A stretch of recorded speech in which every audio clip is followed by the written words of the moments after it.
તાજેતરમાં જ ગુજરાતના મુખ્યમંત્રી ભૂપેન્દ્ર પટેલે અધિકારીઓને સૂચના આપી છે. આ સૂચના છે આરટીઆઈ એક્ટિવિસ્ટો તોડ કરી રહ્યા છે. ત્યારે આ અંગે વરિષ્ઠ પત્રકાર રાકેશભાઈ સુથાર સાથે વાત કરીશું. જી રાકેશભાઈ, આપનું સ્વાગત છે સ્વતંત્રતા ભારત સમાચારમાં. તાજેતરમાં જ ગુજરાતના મુખ્યમંત્રીએ કહ્યું છે કે આરટીઆઈ એક્ટિવિસ્ટો તોડ કરી રહ્યા છે અને તેના ઉપર કડક કાર્યવાહી કરવી પડશે. તો આ બાબતે આપનું શું મંતવ્ય છે? પહેલાં તો આરટીઆઈનો કાયદો શા માટે આવ્યો એ આમ જનતા માટે જાણવું ખૂબ જરૂરી છે. સરકારના અલગ અલગ વિભાગોમાં અલગ અલગ પ્રકારના નાના મોટા બધા ભ્રષ્ટાચાર ચાલી રહ્યા છે, પણ એ ભ્રષ્ટાચાર બહાર લાવવા માટે આરટીઆઈનો કાયદો અમલમાં આવ્યો. અત્યારે અધિકારીઓની સામે જ્યારે કોઈપણ વિભાગમાં તમે આરટીઆઈ કરો છો, તો જ્યારે આરટીઆઈનો કાયદો અમલમાં આવ્યો ત્યારે અધિકારીનો આરટીઆઈનો જ્યારે કાગળ મળે એટલે ગભરાઈ જતા હતા. અત્યારે સમય એવો આવ્યો છે કે આરટીઆઈ તમે કરો એટલે 1 મહિના સુધી તો પહેલાં કોઈ જવાબ આપવાનો નહીં. 1 મહિના પછી તમને નાણાં ભરવાનો કે અન્ય જવાબ મળે. તમને અસંતોષ હોય, તમે પ્રથમ અપીલ કરો, 1 મહિનો અપીલમાં જાય. અપીલ કર્યા પછી અપીલમાં 15 દિવસ પછી તમને બોલાવે કે મહિના પછી તમને બોલાવે. એની અંદર અધિકારી એમ જ કે સાહેબ હું મોકલી આપીશ જવાબ, અથવા તો એમ કે સાહેબ મારી બદલી થઈ ગઈ હતી, મને ખબર નથી. એનો જવાબ જ્યારે આપવામાં આવે, અપીલ અધિકારી ઓર્ડર કરે કે ભાઈ અમને જવાબ આટલા દિવસમાં આપી દેવાનો, એ જવાબ બી આપણને અધૂરો મળે. જી, અધૂરો મળ્યા પછી જ્યારે સેકન્ડ અપીલમાં આપણે જઈએ ગાંધીનગર માહિતી આયોગમાં, માહિતી આયોગ સેકન્ડ અપીલનો સ્વીકાર કરશે, પણ એનો સમય પિરિયડ બહુ લાંબો થઈ જાય છે. અને જ્યારે સેકન્ડ અપીલમાં આપણે જવાનું થાય ત્યારે પ્રથમ અપીલ અધિકારી પણ કદાચ બદલાઈ ગયા હોય, માહિતી અધિકારી પણ બદલાઈ ગયા હોય, અને જે ઇન્ટેન્સથી જે ભ્રષ્ટાચાર બહાર લાવવાના આશયથી આરટીઆઈ કરી હોય એનું જે ધ્યેય હોય છે, ધ્યેય ત્યાં મરી પરવાલે છે.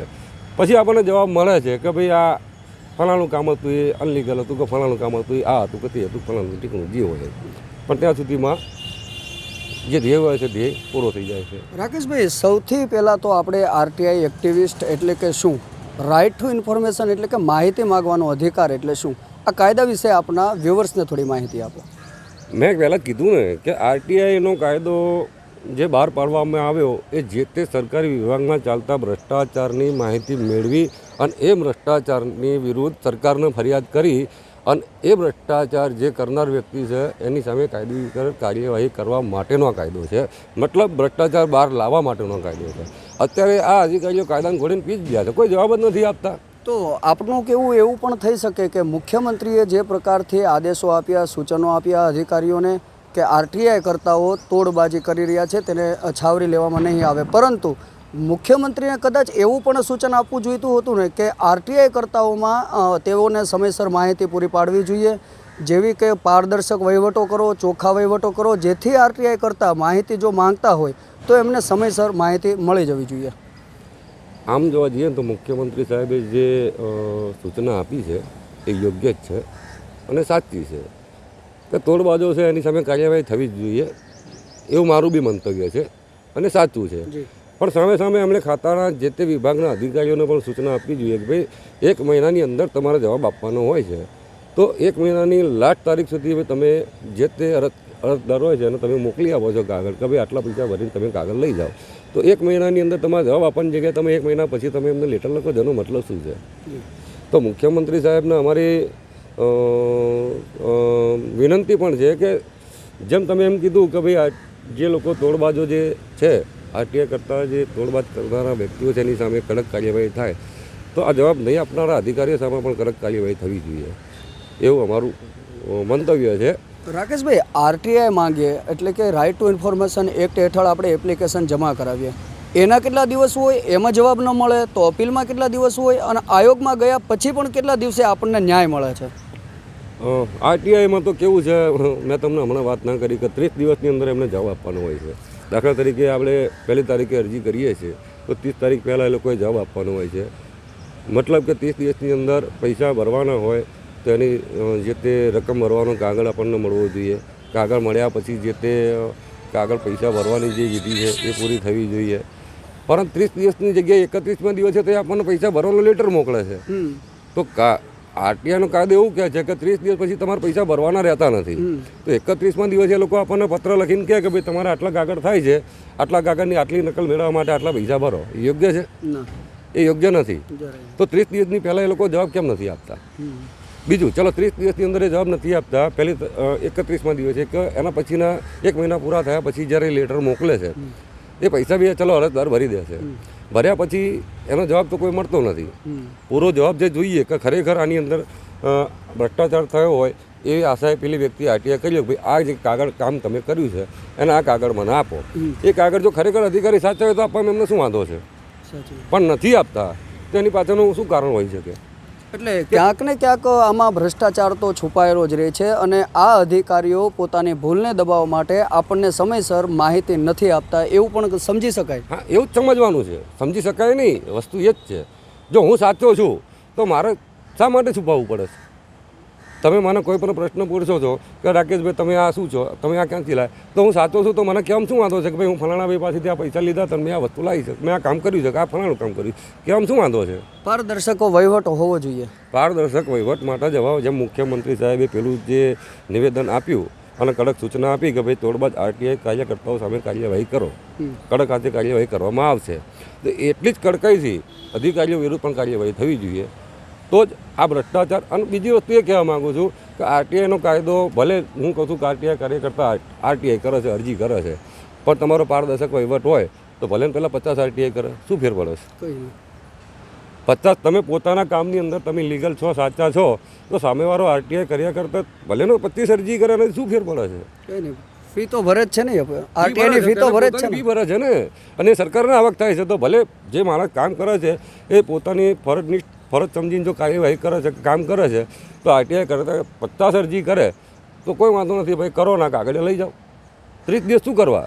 ભાઈ તમારી આરટીઆઈ કાલે આવી છે, બીજા દિવસે ત્રીજા દિવસે ભાઈ આ કાગળે લઈ જાઓ, આ પૈસા ભરીને કાગળે લઈ જાઓ. 30 દિવસ 31 દિવસ થાય છે પૈસા ભરવા માટે, 31મા દિવસે લેટર મોકલવામાં આવે. શું છે આ બધું? મલાઈ છે. અને એવા ઘણા બધા ખાતા છે કે જેની અંદર કોઈ જવાબ જ નથી મળતો. તમે જ્યારે સેકન્ડ અપીલ સુધી પહોંચો છો ત્યાં સુધીમાં તો ઘણું બધું બદલાઈ ગયું હોય છે. અધિકારી બદલાઈ ગયા હોય, અપીલ અધિકારી બદલાઈ ગયા હોય, અને જ્યારે નવા અપીલ અધિકારી આવે કે નવા જાહેર માહિતી અધિકારી આવે એની સામે કાર્યવાહી કરવાનો કોઈ મતલબ જ રહેતો નથી ને. કારણ કે ગુનો કોણે કર્યો? જૂના જાહેર માહિતી અધિકારીએ જવાબ નથી આપી અને એણે કાયદાનો અમલ નથી કર્યો, બરાબર, તો એનો દંડ બીજાને શા માટે? પણ જે વ્યક્તિ તમને રેગ્યુલર જવાબ નથી આપતા એની સામે પણ કડકાઈથી કાર્યવાહી થાય તો પારદર્શક વહીવટ થાય અને ભ્રષ્ટાચાર અટકે. આપ સરકારને અને આરટીઆઈ એક્ટિવિસ્ટોને શું સંદેશો આપવા માગો છો?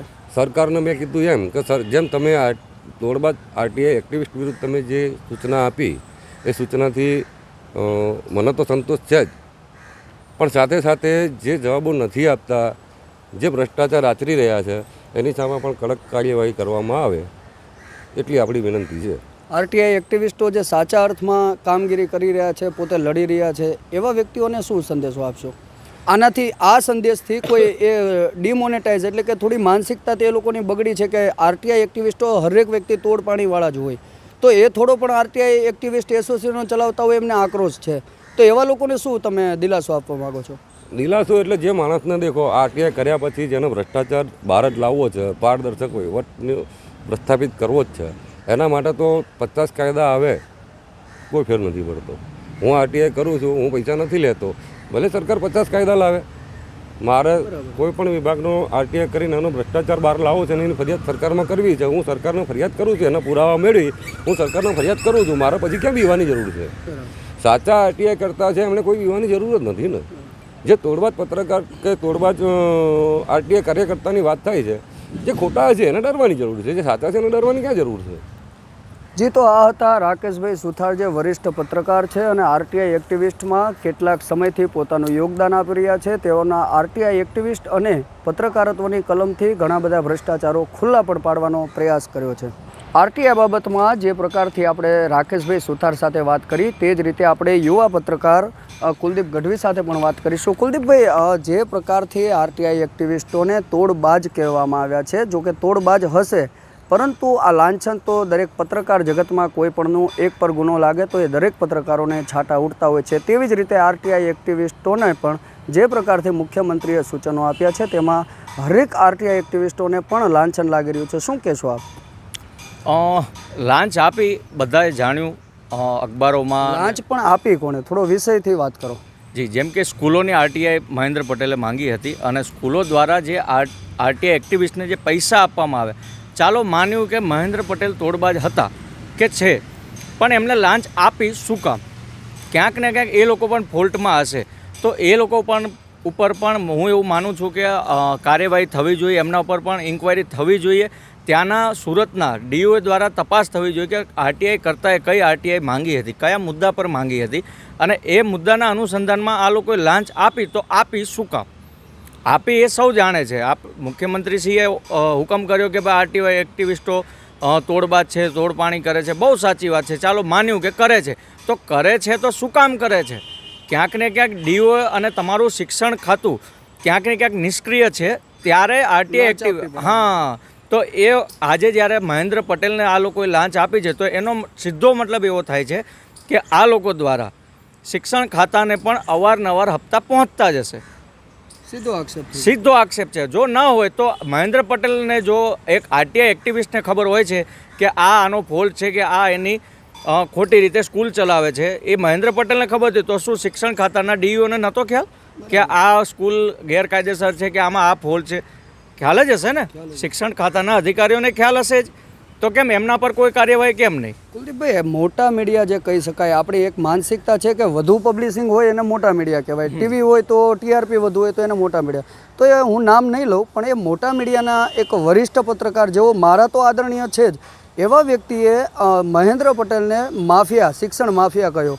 પણ એ વ્યક્તિ, એ બુઝુર્ગ વ્યક્તિએ એવું ન કહ્યું કે 28 લાખ, મારા જાણવા મુજબનું આંકડો છે, આઈ થિંક કદાચ હું ખોટો પણ હોઈ શકું, 28 લાખ રૂપિયા એણે મહેન્દ્ર પટેલને લાંચ રૂપે આપ્યા હતા. તો ત્યાં ઇન્કમ ટેક્સની પણ રેડ હોવી જોઈએ ને? તમે 28 લાખ કહો છો, પણ કદાચ આંકડો 1 કરોડ સુધી પહોંચ્યો છે. હવે તમે જેમના આદરણીય ગણો છો, બહુ સાચી વાત છે, દરેકના કોઈના કોઈ આઈડલ તો હોય જ છે, પણ શિક્ષણ માફિયા કોને કહેવાય? કે જે શિક્ષણનું આવું ચલાવતા એને શિક્ષણ માફિયા કહેવાય. આરટીઆઈ એક્ટિવિસ્ટને તમે કોઈ માફિયાની કેટેગરીમાં તમે લઈ જ ન શકો. શિક્ષણ માફિયા તો શિક્ષણ ખાતું કહી શકાય સુરતનું, કે જેને આ 1 કરોડ સુધી એક આરટીઆઈ એક્ટિવિસ્ટ લઈ જાય, તોડ કરી જાય, તો શિક્ષણ ખાતામાં કેટલા પૈસા ગયા હશે? હું તો કહું છું કે જે તે સ્કૂલના સંચાલકો છે એમના ઉપર પણ ઇન્ક્વાયરી બેસવી જોઈએ કે તમે આ બધા પૈસા તમે લાવ્યા ક્યાંથી, તમે હિસાબ આપો. એનો મતલબ એવો છે કે જે એક સ્પેસિફિક સરકાર દ્વારા એક નક્કી થયું છે કે ભાઈ શિક્ષણમાં આટલી ફી લઈ શકાય, તો એનો મતલબ એવો છે કે તમે એનાથી વધુ ફી લો છો બાળકો પાસે અને વાલીઓ પાસેથી. તો એ બધા પૈસા તો તમારી અપર કમાણીમાંથી ગયા છે ને, તમારા ખીચામાંથી તો તમે આપ્યા નહીં હોય. કે સમજી લો કોઈ પણ માણસ ખોટ કરીને ધંધો ના કરે. કુલદીપભાઈ, આ શાળા જે પ્રકારથી આજે માફિયા પકડવામાં આવ્યો, આ બધી વાતો થઈ, પરંતુ આ જ શિક્ષણ જગતમાં જ્યારે તક્ષશિલા કાંડ બન્યો હતો સુરતની અંદર, એને ન્યાય અપાવવા માટે હજી કેમ વલણ ઠંડુ રાખે છે? જેમ આને પકડવા માટે ચક્રો ગતિમાન કર્યા, પોલીસ વિભાગને એણે મજબૂત કર્યું, એવી રીતે તક્ષશિલામાં જે બાળકો અત્યારે હાલમાં પણ ન્યાય માટે ચીખી રહ્યા છે, શું કહેશો એના બાબતે? ઘણી બધી સ્કૂલોમાંથી આરટીઆઈ થઈ છે, ઘણી બધી સ્કૂલોમાંથી પૈસા લીધેલાના બનાવ છે. તો ઘણી વખત કેવું થતું હોય છે ગુણવંતભાઈ, કે મારા કોઈ રિલેટિવમાં આવે, મારા કોઈ રિલેટિવ ઉપર કંઈ પ્રોબ્લેમ આવે તો હું એક્ટિવ થઈ જાઉં કે હા મારા રિલેટિવ પાસેથી પૈસા લીધા. એટલે ક્યાંક ને ક્યાંક આવું બનતું જ હોય છે કે ભાઈ મારા સગા સંબંધીમાંથી પૈસા ગયા છે, એટલે મારા કોઈ અધિકારી છે એ મને એવું કહે છે કે તમે કેસ કરો, તમે આ કરો, તમારું હું આ કરાવી દઉં. એટલે ઘણી વખત આવું બન્યું હોય છે. કે બાકી આમાં મહેન્દ્ર પટેલ કોઈ એટલા મોટા 1000ના માફિયા ન કહી શકાય. જેટલું આપણા દેશમાં, આપણા ગુજરાતમાં ડ્રગ્સ પકડાયો એ પ્રકારનો તો માફિયા નથી. એ માફિયા નથી. અને ડ્રગ્સનું એ બધું તો બહુ હાઈ લેવલની વાત થઈ જાય, પણ શિક્ષણમાં મારું એવું માનવું છે કે આના અધિકારીઓ ઉપર પણ ઇન્ક્વાયરી બેસવી જોઈએ કે ભાઈ મહેન્દ્ર પટેલે આરટીઆઈ કરીને એણે આ માહિતી એકઠી કરી, તો તમે ક્યાં હતા? શિક્ષણ ખાતાના એના જ ખાતામાં આરટીઆઈ ક્યાં માંગીએ છે? જે તે શિક્ષણ વિભાગમાં, શિક્ષણ વિભાગ પાસે જ માહિતી માંગીએ છે. તો જ્યારે ત્યારે આને પૈસા આપ્યા હશે તો શિક્ષણ વિભાગ જ વચ્ચે મીડિયેટર બન્યું હશે ને, કે ભાઈ ફલાણા મહેન્દ્રભાઈ પટેલ તમારી આરટીઆઈ માંગી છે, તમે એમનું પતાવી દો.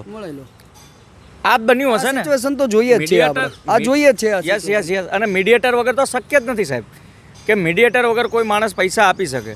તો મીડિયેટર કોણ બન્યું? મધ્યસ્થી કોણ બન્યું આમાં? શિક્ષણ વિભાગ જ બન્યું તો શિક્ષણ વિભાગ ઉપર પણ ઇન્કવાયરી બેસાડો. મહેન્દ્ર પટેલને ટાર્ગેટ કરીને કશું નથી મળવા. મહેન્દ્ર પટેલ પ્યાદુ છે. આખરે કુલદીપભાઈ, જે આરટીઆઈ એક્ટિવિસ્ટ ઉપર જે અત્યારે મુખ્યમંત્રીએ સૂચનો આપ્યા છે એ સૂચનો ઉપર શું કહેવા માગશો? સૂચનો હું સખત શબ્દોમાં વખોડું છું, કારણ કે કોઈ એક પ્યાદાને મારીને કશું થવાનું નથી. વિજય માલ્યાએ આવડું મોટું બેંક કૌભાંડ કર્યું, તો વિજય માલ્યાને એકને તમે ટાર્ગેટ કરો છો કે ભાઈ વિજય માલ્યા પૈસા લઈ ગયો, પણ એના આપનારા તો બેંકના જ તમારા અધિકારીઓ હતા, તમારા રાજકારણીઓ હતા, તમારા જ બધા સેલિબ્રિટીઓ હતી. એના ઉપર ઇન્કવાયરી બેસાડો ને. કેમ તમે વિજય માલ્યાને એમ મહેન્દ્ર પટેલને ટાર્ગેટ કરીને કોઈ મતલબ જ નથી, સમજો. આરટીઆઈ એક્ટિવિસ્ટોની ઉપર જે સૂચનો આપવામાં આવ્યા છે એ સૂચનોમાં ટૂંકમાં સમજાવી દો. સૂચનો મારું એવું છે કે આરટીઆઈ એક્ટિવિસ્ટોને કોઈ સૂચનોની જરૂર જ નથી. એ પોતે બહુ સક્ષમ છે અને મારી એવી કોઈ કક્ષા નથી કે હું એમને કોઈ સૂચન આપી શકું. પણ મારો કહેવાનો એક જ ભાવાર્થ છે, જો આ વિડીયોના માધ્યમથી હું જાહેર જનતા આરટીઆઈ એક્ટિવિસ્ટોને પણ હું કહેવા માંગીશ, એટલું કહેવા માંગીશ, એક સલાહ નહીં પણ હું એક સૂચન કરવા માંગીશ. સૂચને પણ નહીં કહી શકાય, પણ હું મારી દિલની લાગણી એમને એવું કહેવા માંગીશ કે તમે લોકો આ આરટીઆઈ એક્ટિવિસ્ટો ઉપર જે મુખ્યમંત્રીશ્રીએ જે આવેદન આપ્યું છે, જે નિવેદન આપ્યું છે, એના ઉપર ઓબ્જેક્શન ઉઠાવો. પણ કેમ મહેન્દ્ર પટેલ ઉપર જ ઇન્કવાયરી? સ્કૂલો ઉપર કેમ નહીં? શિક્ષણ ખાતા ઉપર કેમ નહીં? ત્યાંના મહેન્દ્ર પટેલને પૈસા કોણે મધ્યસ્થી થઈને અપાવ્યા? કોઈ ના કોઈ તો એ તપાસનું, એના ઉપર તપાસ કરાવો. આરટીઆઈ એક્ટિવિસ્ટને દબાવવાની કોશિશ કરશો જ નહીં, કારણ કે 2005ના કાયદા અનુસાર તમારે માહિતી આપવી પડશે અને આપવી જ પડશે. જી, આ હતા યુવા પત્રકાર કુલદીપ ગઢવી, જેઓનો આક્રોશ પણ હતો સરકાર તરફ, અને બીજી તરફ જે મહેન્દ્ર પટેલની વાત કરી તે પણ એકદમ યોગ્ય હતી. આપણી સાથે આરટીઆઈ એક્ટિવિસ્ટની જે ડિસ્કસ ચાલી રહી છે, જે ચર્ચા ચાલી રહી છે, તેમાં લાંચ આપવી અને લાંચ લેવી તે પણ ગુનો બની રહ્યો છે. ત્યારે આપણી સાથે જીવદયા ચેરિટેબલ ટ્રસ્ટના રેખાબેન મુથ્થા છે. આપણે રેખાબેન સાથે પણ વાત કરીશું. રેખાબેન, આરટીઆઈ એક્ટિવિસ્ટની જે બાબત છે, જેમાં પૈસો આપવામાં આવે છે, એટલે કે લાંચ આપવામાં આવે છે, લાંચ દેવામાં આવે છે, બીજી તરફ મુખ્યમંત્રીએ જે સૂચનો આપ્યા છે કે લાંચ તોડબાજ પત્રકારોનું, પરંતુ આપણે એ વિષયમાં નથી જતા, પરંતુ લાંચ લેવી અને લાંચ આપવી એ બંને કઈ રીતનો ગુનો હોય છે? લાંચ આપી એટલો જ ગુનો બને છે કે લાંચ લેવી. એ લાંચ લેવી અને આપવી એ બંને એક જ સરખો ગુનો છે. લાંચ આપે છે કેમ? જ્યારે પોતે ખોટું કર્યું છે ત્યારે લાંચ આપે છે. બીજું, આરટીઆઈ એક્ટિવિસ્ટો એ પેદા કેવી રીતે થાય છે? જ્યારે તમે પારદર્શક વ્યવહાર રાખતા નથી ત્યારે જ આરટીઆઈ એક્ટિવિસ્ટો પેદા થયા છે. એમને એવું લાગે છે કે આ જગ્યાએ કંઈક સરકારી તિજોરીના જે પૈસા છે એમાં જે નુકસાન થઈ રહ્યું છે ત્યારે જે આરટીઆઈ કરે છે. તો જો આમ માણસને એવું લાગે છે, આરટીઆઈ એક્ટિવિસ્ટોને એવું લાગે છે કે ભાઈ આમાં ભ્રષ્ટાચાર થઈ રહ્યો છે, તો સરકારને કેમ ખબર નથી પડતી કે આ સરકારી તિજોરીમાં નુકસાન થઈ રહ્યું છે? મારું કહેવું એવું છે કે જે આપણા ગુજરાતના મુખ્યમંત્રી શ્રી ભૂપેન્દ્રભાઈ પટેલે જે નિવેદન આપ્યું એમાં એવું કહ્યું કે ભાઈ જે આરટીઆઈ એક્ટિવિસ્ટ જે આ ભ્રષ્ટાચાર કરે છે અને જે લાંચ માગે છે તો એના ઉપર કડક કાર્યવાહી થાય. તો એવી જ એમને સૂચના આપવી જોઈએ કે જેને ભ્રષ્ટાચાર કર્યો અને જે આરટીઆઈ એક્ટિવિસ્ટને જે ખરીદવાની કોશિશ કરી એના ઉપર પણ એવી જ કાર્યવાહી થવી જોઈએ. જો એમને કડક, જો પોતાના ખાતાઓ જે અમુક સરકારી ખાતાઓ દરેક છે એમાં જગ્યાએ જે પારદર્શક વ્યવહારો રાખે એવી સૂચના આપે. ભાઈ તમે નહીં રાખો. આરટીઆઈ એક્ટિવિસ્ટ જ્યારે આરટીઆઈ કરે છે ત્યારે એને 30 દિવસમાં એનો જવાબ આપવાનો હોય છે, પણ એ કોઈ પણ બાના બતાવીને 30 દિવસ કાઢી નાખે છે. એ કેમ કાઢી નાખે છે? 30 દિવસનો સમય આખો આપે છે, 1 મહિનાનો. એ સમય કાઢવાનો મતલબ શું? કોઈ અચાનક એ અધિકારીઓને કોઈ પણ જગ્યાએ જવાનું આવે છે, કોઈ જગ્યાએ કામ બીજું આવી જાય છે તો ચલો ઠીક છે, પણ અધિકારી એટલા માટે જ સમય કાઢે છે કે એ પોતે ભ્રષ્ટાચાર કર્યો હોય છે, એટલા માટે 30 દિવસ ઉપર થઈ જાય તો પણ જવાબ નથી આપતા. ત્યારે આરટીઆઈ એક્ટિવિસ્ટોને અપીલોમાં જવું પડે છે, ગાંધીનગર સુધી જવું પડે છે અને હાઈકોર્ટ સુધી પણ અમુક જે આરટીઆઈ એક્ટિવિસ્ટો હાઈકોર્ટ સુધી પણ ગયા છે. એનું કારણ એ છે કે અહીંયા ભ્રષ્ટાચાર થાય જ છે. તો ભ્રષ્ટાચાર મારું મુખ્યમંત્રીશ્રીને વિનંતી છે કે જે આ ભ્રષ્ટાચાર જે લોકો કરી રહ્યા છે એમના ઉપર પણ કડક કાર્યવાહી થાય ને એમને પણ સૂચના આપવામાં આવે જે તે અધિકારીઓને, જે તે ખાતાઓના, કે ભાઈ જે આ લોકોએ જે કરે છે એના ઉપર કડકમાં કડક કાર્યવાહી થાય. તો આરટીઆઈ એક્ટિવિસ્ટો એમને ખબર પડી જ જશે ભાઈ આ જગ્યાએ પારદર્શક જ વ્યવહાર છે તો આ જગ્યાએ જોઈ જ લે છે કે ભાઈ આ જગ્યાએ સાચું જ થઈ રહ્યું છે, ત્યાં આગળ આરટીઆઈ કરવાના જ નથી એ લોકો, એમને ખબર જ છે. તો મારી ભૂપેન્દ્રભાઈ પટેલને વિનંતી છે કે જે તે ખાતાઓ જે ભ્રષ્ટ છે, અમુક અધિકારીઓ સારા પણ છે જે ભ્રષ્ટાચારી નથી, પણ જે છે એમને સૂચના આપવી જોઈએ કે ભાઈ આ ભ્રષ્ટાચાર થાય છે ત્યાં ના થવો જોઈએ, અને થશે તો તમારા વિરુદ્ધ પણ કાર્યવાહી એવી સખત કરવામાં આવશે કે તમે પણ યાદ નહીં કરી હોય એવી કાર્યવાહી તમારા ઉપર થશે. એટલે મારી બસ આટલું કહેવું છે.